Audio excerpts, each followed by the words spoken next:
What's up, everyone? Thank you for tuning back into At Home Dude. I appreciate you. Today we are going to talk about voting, but this is not one of those vote bashing videos where I'm just going to harp on how much you should vote.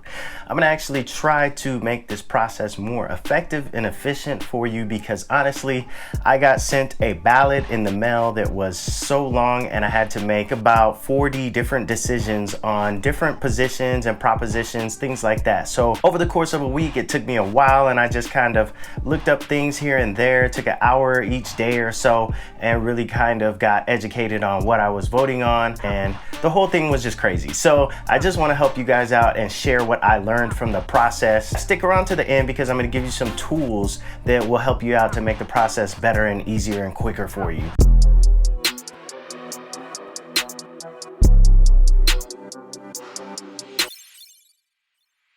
I really only have two big things to go over. The first one is going to be philosophy, and I just want to share with you guys what I kind of came to throughout this process. I think the best way to go about doing this isn't to necessarily just be Democrat or Republican and just fill out down the list.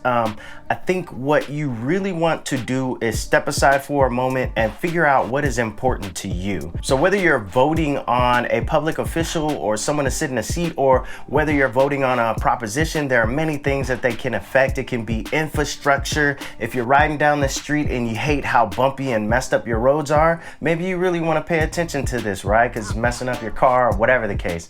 Education, if your kids go to school and you feel like your school sucks, then maybe you want to focus more on education. But there are many things down this list, from taxes to military spending and foreign trade to healthcare, and even issues with minorities, minority groups, and also with society as a whole, laws and such things. So you really want to find out what is important to you, and I would encourage you to break it down to 5 to 10 things that you really care about. This is going to make everything so much more simple going forward, because when you're going to choose a person to sit in office for a certain job, what you're going to do is you're going to go to their website or go to whatever information you can draw from them speaking from themselves and get that firsthand account of what they believe in and what they want to bring to the table.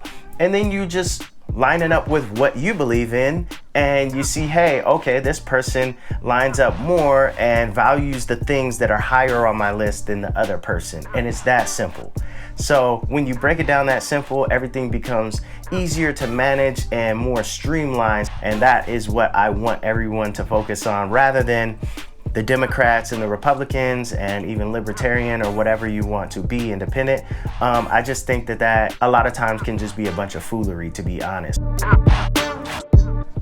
Okay, number 2 is going to be your tools. Your tools are going to give you information on what the candidates believe in. A lot of times what I found that was helpful is the candidate's website. A lot of the candidates had their own website, and then they had goals and they had answers to questions up on there that pretty much addressed what they wanted to focus on, given whatever job they were going to pursue. So if they were on the education board, there might be certain things that appeal to them, like retaining teachers or increasing their pay, or it could be on the children's side. Usually people give you their top 3 things that they want to address as they sit in that position for whatever amount of time that they're in it.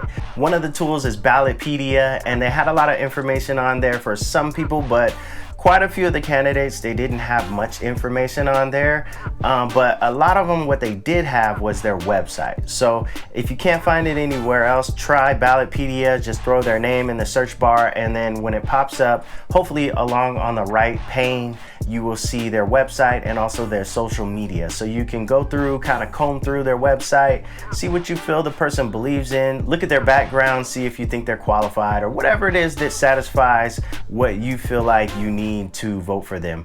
But you got Ballotpedia, which has that kind of thing, and then you also have Twitter, which is really the deep end of the spectrum. There were some candidates or some questions I had that I couldn't really figure out anywhere else, so I ended up on Twitter and I threw their name in, and I would look at what people said about them, and you really have to take this with the smallest grain of rice, because obviously everyone has their own bias. So what I would do is look at what people were saying about the person and then research whether that was factual or not. So if there was something blatant someone said that a candidate did, then I could research, okay, did this actually happen, and just kind of see what happened in the situation. And you also have to understand that this is basically judging someone by like a highlight reel, like, or a low light reel, whatever the case. It really isn't fair, but as long as you understand that going into it, you can kind of weigh it very lightly and just use it as a tool to get any information that you can. The last one I actually found after I voted, which sucks, but it's vote411.org, and it's similar to Ballotpedia in the fact that it does have like their social media and websites listed there, but it's gonna pretty much show you, you put in your area and it'll show you what everything on your ballot should be, and then you can kind of go through and look at the information it provides. I just skimmed over it a little bit and I looked at Joe Biden. It had some of his answers for questions that people asked him, just like common Q&A questions, and it gives you a little idea of what he is about and who he is and what he's running for. So whether you believe these people or not is on you, but if you find out what is important to you and then you find the people who also believe those things are important, then you have a good opportunity to vote in the change that you want to see. So I just wanted to help you guys with that. It took me forever to do my ballot, but I hope this helps you guys and makes it a lot easier and more efficient. If you like the video, hit the like. If you don't like the video, hit me down low in the comments and let me know what you didn't like about it. Also, if you know any more tools online, I think I did hear of Know Your Ballot, but I never really got into it. I couldn't figure it out. But if you know of any more tools, definitely share them down low in the comments. Thanks a lot for watching, and I'm out. Bada bing, bada boom.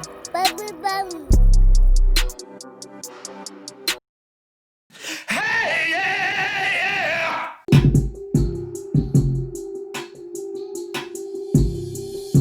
What are they doing? What are you guys doing over there?